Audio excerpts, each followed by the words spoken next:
The dust-laden wind carried a whisper of hope as Virginia Lockhart stood at the edge of Dry Creek, Colorado, her scarred hands trembling with a telegram that would change everything. It was 1876, and at 22 she had long ago abandoned dreams that any man might look past her burns to see the woman beneath. Virginia clutched the paper tightly, rereading the words from her dying uncle who'd left her his modest ranch.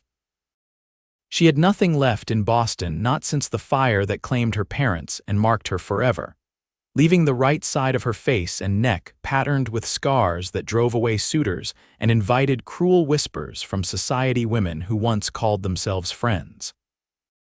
"You're damaged goods now, Virginia," her aunt had told her plainly before arranging passage west. "No man will want a bride whose face tells such a tragic tale, but at least in Colorado you might find purpose running your uncle's ranch, even without the prospect of marriage."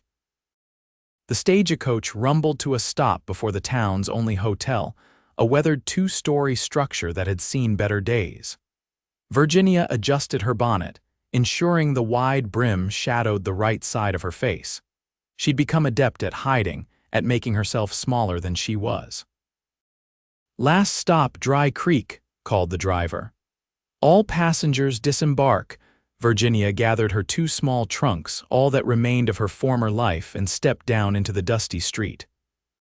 The small mining town buzzed with mid-afternoon activity, shopkeepers arranging wares, miners heading toward the saloon, and a few women hurrying along the boardwalk with baskets of goods. "Miss Lockhart?" A balding man in a rumpled suit approached. "I'm Herbert Jenkins, your uncle's lawyer." "We weren't expecting you until tomorrow." "The train from Denver arrived early," Virginia replied softly, keeping her face angled away. "Is it far to my uncle's property?" Herbert shifted uncomfortably. "There's something you should know before heading out there. Your uncle's place, Well, it's seen better days. The ranch hands left after he took ill. There's barely anything left but the house and barn." Virginia straightened her shoulders. "I didn't come for prosperity, Mr. Jenkins. I came for solitude." "Very well." Herbert signaled to a young boy loitering nearby. "Fetch Mr. Galloway. Tell him Miss Lockhart has arrived and needs transport to the old Lockhart place." 20 minutes later, Virginia found herself facing a tall man leaning against a wagon. His face was partially shadowed by a worn Stetson, but she could make out a strong jawline covered in several days' worth of stubble. He wore a simple cotton shirt, dusty denims, and boots that had clearly traversed many miles. "Miss Lockhart," he said, his voice deep and measured. "Ethan Galloway. I own the neighboring ranch to your uncle's property." Virginia kept her head lowered, angling her body so her unscarred side faced him. "Thank you for the assistance, Mr. Galloway." She felt his eyes on her but refused to meet his gaze as he loaded her trunks into the wagon. When he offered his hand to help her climb up, she hesitated before accepting it, noticing calluses that spoke of hard work and years of handling rope and reins. "Your uncle was a good man," Ethan said as they pulled away from town. "Taught me a thing or two about ranching when I first arrived here 5 years ago." "I never knew him well," Virginia admitted. "He and my father quarreled before I was born. This telegram was the first correspondence our family received in decades." The wagon rumbled over the uneven trail, jostling them as Ethan navigated around rocks and brush. Virginia gripped the seat tightly, trying to keep her bonnet positioned to shield her face. "It's about an hour's ride," Ethan explained. "The Lockhart place is nestled against the foothills. Good water supply, decent grazing land, but it's been neglected this past year while your uncle was ailing." Virginia nodded silently, taking in the vast landscape of sage and scrub brush stretching toward distant mountains. This land was nothing like the manicured gardens of Boston, nothing like the society she'd fled. Here, perhaps, she could exist without constant reminders of what she'd lost. "Mr. Jenkins mentioned there are no ranch hands," Virginia said after a while. "Your uncle let the last one go about 8 months back when he couldn't afford wages anymore. I've been checking on the place occasionally, making sure the few remaining cattle don't stray too far." "That's very kind of you," Ethan shrugged. "That's how we survive out here." Neighbors help neighbors. The wagon crested a gentle rise, and suddenly Virginia could see it, a small, weathered house with a sagging porch, a leaning barn, and a corral containing 3 horses. Beyond, perhaps a dozen cattle grazed on sparse vegetation. "It's not much," Ethan said, slowing the horses, "but the house is solid, and the well still gives clean water." Virginia felt a lump form in her throat. This humble homestead represented her last chance, her only hope for a life away from pitying glances and whispered gossip. "It's perfect," she whispered. Ethan gave her a curious sidelong glance but said nothing as he brought the wagon to a stop before the house. He jumped down and came around to help her, but Virginia had already climbed down independently, determined to show she wasn't helpless. A sudden gust of wind caught her bonnet, tearing it from her head and revealing what she'd so carefully hidden. Virginia gasped and turned away quickly, reaching for her fallen bonnet, but it was too late. She felt exposed, vulnerable, her scars visible in the harsh afternoon sunlight. Ethan retrieved her bonnet, handing it back without comment. When she finally gathered the courage to glance at him, his expression was unreadable, his green eyes steady on hers. "The pump sometimes sticks," he said, as if he hadn't noticed anything unusual. "You have to prime it twice before the water flows. I can show you how." Virginia blinked in confusion, no gasp of horror. No awkward apology or hasty departure, just practical advice about a water pump. "Thank you," she murmured, securing her bonnet. Ethan carried her trunks into the house while Virginia trailed behind, taking in what would now be her home. The interior was sparse but clean, a main room with a stone fireplace, a small kitchen area, and 2 doors she assumed led to bedrooms. Simple, functional furniture filled the space: a table with 4 chairs, a settee before the fireplace, a rocking chair by the window. "Your uncle wasn't one for luxuries," Ethan explained, "but he kept things in good repair. Did you know him well?" Virginia asked, running her fingers along the back of the settee. "Well enough. He was a private man, but fair. Taught me how to read the weather by watching the cattle, how to find water when streams ran dry." Ethan paused at the door. "I should get back to my place before dark." "My foreman will worry." Virginia followed him onto the porch. "Mr. Galloway, I don't know the first thing about running a ranch." He studied her for a moment, his expression thoughtful. "Most folks out here learned by doing, Miss Lockhart. But I can send my ranch hand, Miguel, over tomorrow to help you assess what needs immediate attention." "I would appreciate that greatly." Ethan nodded, then hesitated. "There's food in the root cellar, preserves and such. Should last a few days until you can get to town for supplies." "Thank you for your kindness." He touched the brim of his hat. "Welcome to Colorado, Miss Lockhart." Virginia watched him drive away, standing on the porch long after the wagon disappeared from view. For the first time in years, someone had looked at her, truly looked at her, without pity or disgust clouding their eyes. The next morning brought Miguel, a weathered Mexican man in his 50s with a gentle demeanor and patient instructions. He showed Virginia the basic operations of the ranch: how to care for the horses, check the cattle, operate the pump, and manage the henhouse where 5 chickens still scratched and pecked. Senor Lockhart, he was good man, Miguel told her, but very sick at end, no strength to keep up with work. "Did you work for my uncle?" Virginia asked, trying to memorize everything Miguel demonstrated. "No, señorita, I work for Senor Galloway, but your uncle, he teach Senor Galloway when he first come. Now Senor Galloway help you, is how things work here." By mid-afternoon, Virginia's head swam with information. Her hands were blistered from unfamiliar tools, and her skin was reddened by the relentless sun. Yet she felt a strange satisfaction in the physical labor, in learning tasks she'd never imagined herself performing. Miguel departed with promises to return in 2 days, leaving Virginia alone as the sun began its descent toward the western mountains. She sat on the porch steps, watching shadows lengthen across the land that was now hers when she spotted a rider approaching. Ethan Galloway dismounted before the house, leading his horse to the water trough before approaching. He carried a burlap sack that he set on the porch beside her. "Evening, Miss Lockhart. Thought you might need some fresh supplies." Virginia touched the sack, discovering a loaf of bread, a jar of preserves, some dried meat, and a small sack of coffee beans. "This is very thoughtful but unnecessary," she said. "I can't accept charity." Ethan smiled for the first time since she'd met him, revealing a dimple in his left cheek. "It's not charity. It's a welcome gift from a neighbor, and perhaps a bit of self-interest, as I'm hoping you might invite me for coffee sometime." Virginia instinctively turned her scarred side away. "I doubt you'd find my company worth the ride, Mr. Galloway." His smile faded, replaced by a seriousness that made her heart quicken. "I think I can decide that for myself, Miss Lockhart." Before she could respond, he changed the subject. "Miguel says you're a quick learner, picked up more in a day than most greenhorns manage in a week."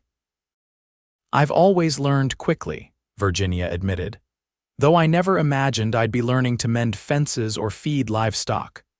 "What did you imagine for yourself before coming west?" The question was innocent enough, but it pierced Virginia deeply.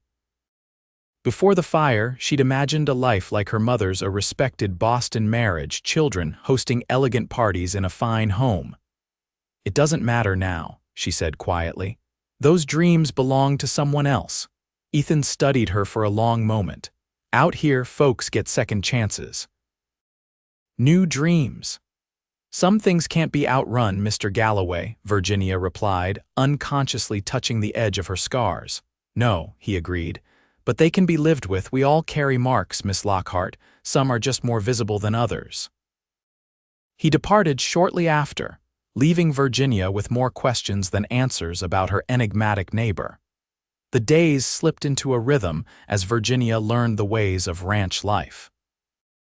Miguel visited regularly, teaching her to ride properly, to recognize when cattle were ailing, to predict weather from cloud patterns.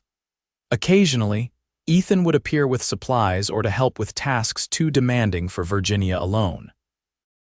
She found herself looking forward to his visits, though she still kept her scarred side in shadow whenever possible. He never mentioned her scars, never stared or asked questions. He treated her with a matter-of-fact courtesy that was more healing than any sympathetic words could have been. One evening, nearly 3 weeks after her arrival, Virginia was attempting to repair a broken hinge on the henhouse door when Ethan rode up. He dismounted and approached, watching her struggle with the hammer and nails. "May I?" he asked, holding out his hand for the tools. Virginia surrendered them with a sigh. "I thought it would be simple." "Nothing's simple until you've done it a dozen times," Ethan replied, expertly aligning the hinge and driving the nails with sure, practiced strikes. "Will you stay for supper?" Virginia asked impulsively. "It's just a rabbit stew, but there's plenty." Ethan hesitated only briefly. "I'd be honored." Inside the house, Virginia stirred the bubbling pot while Ethan built up the fire. The domesticity of the scene wasn't lost on her, nor was the impropriety of entertaining a man alone in her home. But out here, conventional rules seemed distant and irrelevant. They ate at the small table, the oil lamp casting a warm glow that softened the room's rough edges. Virginia found herself relaxing, laughing at Ethan's tales of his early ranching mistakes. "I once spent 3 hours chasing what I thought was a lost calf," he admitted. "Turned out to be a neighbor's dog with a white spot that looked like my brand in the moonlight." "How did you learn ranching?" Virginia asked. "Miguel mentioned you weren't born to it." Ethan's expression grew more serious. "I was a lawyer back in St. Louis, had a promising career, a fiancé from a good family, then the war came." Virginia set down her spoon. "You fought 4 years with the Union cavalry, came home different." "The law office seemed suffocating after so much sky above me. Elizabeth, my fiancée, she tried to understand, but..." He shrugged. "I headed west, worked as a hand on 3 different ranches before saving enough to buy my own place." "Do you regret it, leaving your old life?" Ethan considered the question. I regret hurting Elizabeth. She deserved better, but no, I don't regret finding my way here. His green eyes met hers across the table. Some of us have to lose our way to find where we truly belong. Virginia felt a connection in that moment, a recognition that they had both left behind lives that no longer fit who they had become. As Ethan prepared to leave that night, he paused at the door. There's a spring gathering in town on Saturday. Dance, potluck supper. Would you consider attending? As my guest, Virginia's hand flew instinctively to her scarred cheek. I don't think, just consider it, he said gently. No one here knows who you were before, they'll only know who you are now. After he left, Virginia stood before the small mirror in her bedroom, forcing herself to look at the reflection she'd avoided for so long. The scars traced patterns from her right temple down her neck, disappearing beneath her collar.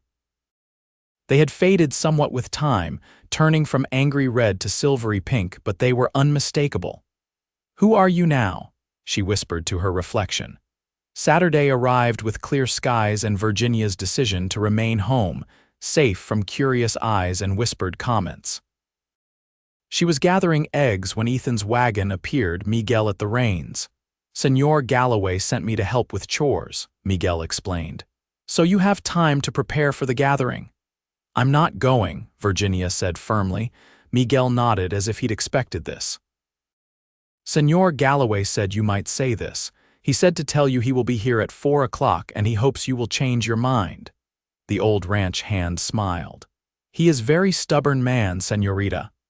At 4 o'clock precisely, Ethan arrived wearing a clean shirt, his hair still damp from washing.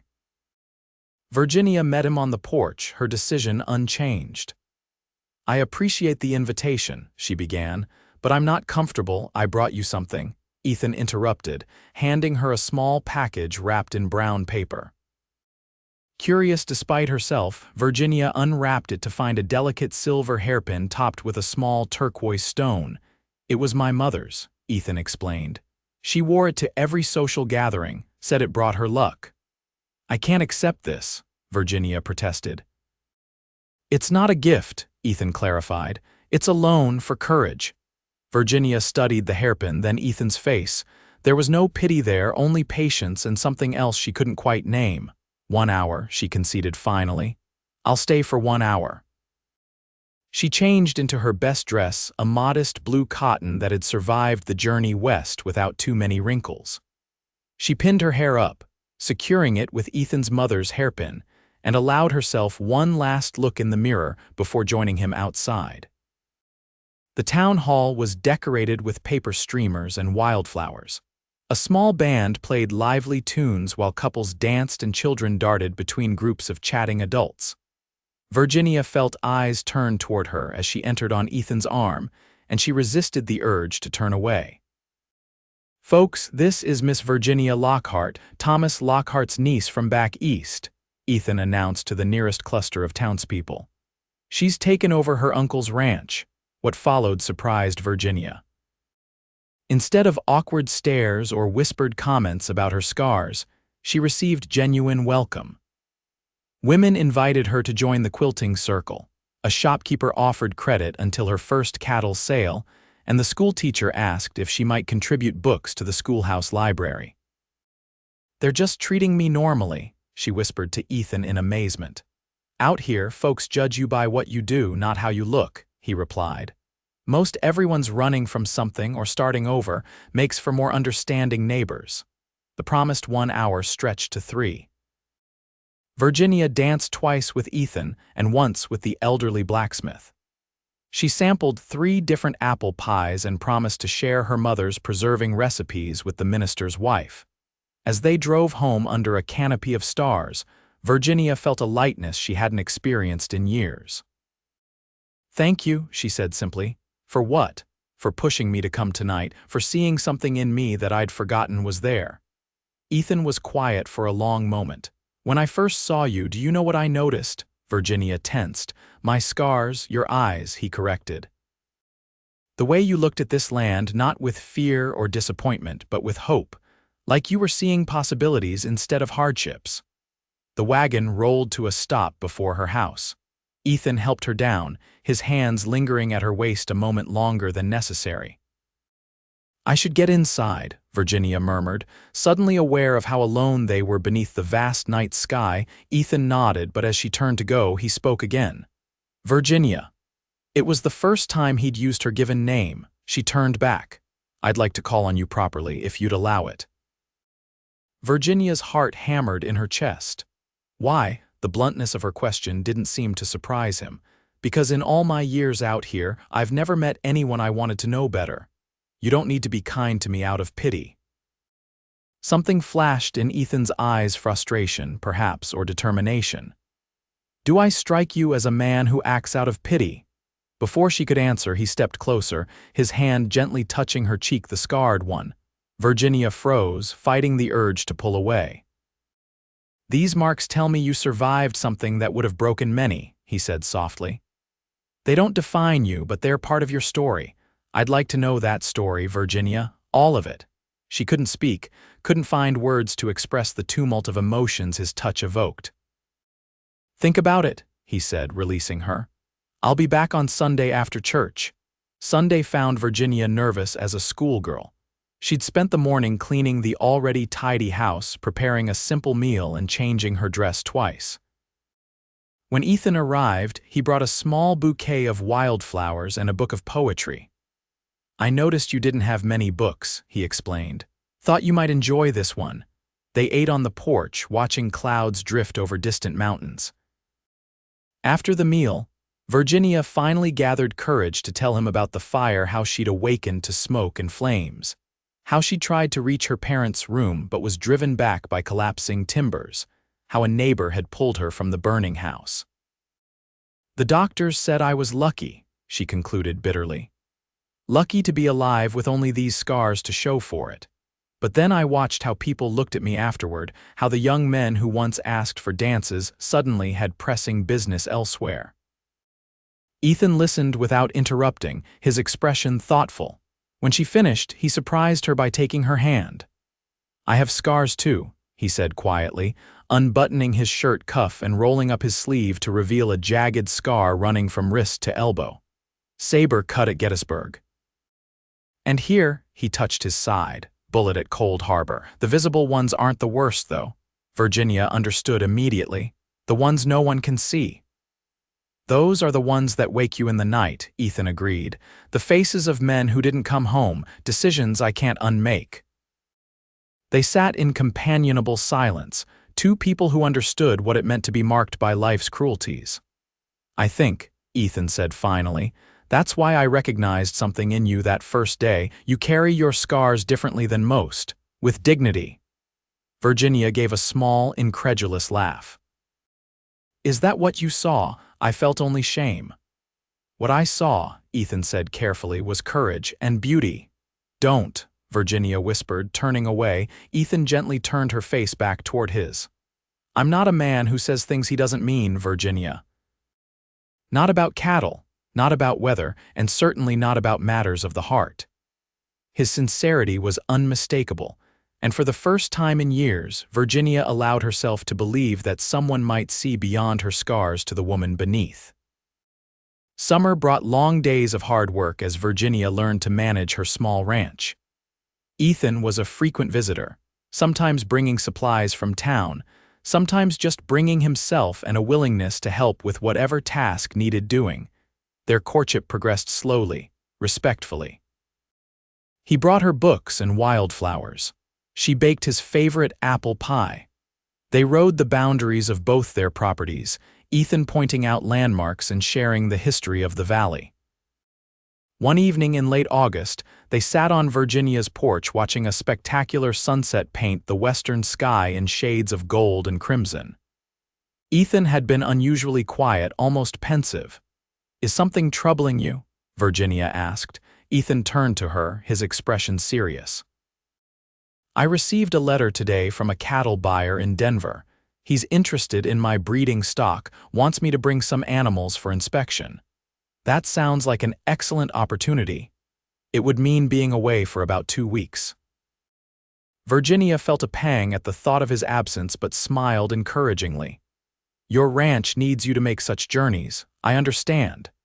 "That's not what concerns me," Ethan said, taking her hand. "What concerns me is leaving you alone out here for so long." "I'm hardly helpless anymore," Virginia reminded him. "I can manage the ranch for 2 weeks." "I know you can," Ethan agreed, "but I don't want to leave, not unless—" "Unless what?" Ethan stood suddenly, then to Virginia's astonishment knelt before her. "Unless you agree to marry me before I go," Virginia gasped, her free hand flying to her mouth. "I love you, Virginia," Ethan continued, his voice steady despite the emotion in his eyes. "I think I've loved you since that first day when you looked at this broken-down ranch and called it perfect. I want to build a life with you, join our lands, our herds, our hearts." Tears filled Virginia's eyes.